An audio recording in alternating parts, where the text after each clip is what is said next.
Okay, Brad, let's look closer at that incident you described when you came home 45 minutes late last night and it ended up in a blow-up with your mom who was waiting up for you.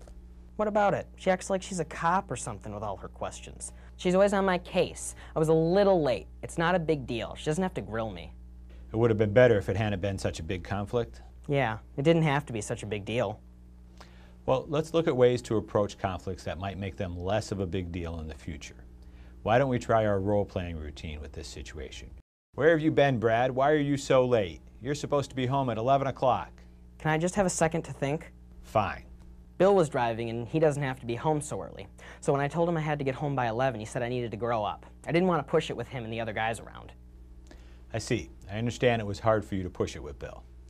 I'm glad you tried to get home on time. We do need to figure out how to deal with Bill when he's not allowing you to do what you need to do. He does that sometimes and I don't know what to do. Good, Brad. That was great. Good job. You stopped.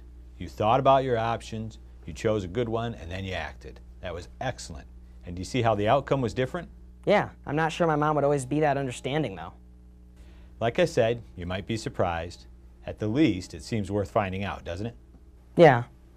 I think this vignette is a really good demonstration of the application of problem solving to this disruptive behavior. And he uses role-playing really effectively, I think. Very effectively, yeah. And he not only does a nice role play, but in the midst of that and toward the end, he reverses it so that they reverse roles and have to take on the parent role and the child role and so on. Yeah. So I think he does it very nicely as a powerful technique to teach Yeah. stop and think Yeah. and problem-solving technique. Yeah, it's a common, I think that's a common technique used, and one of the things it does is it can be used to teach empathy.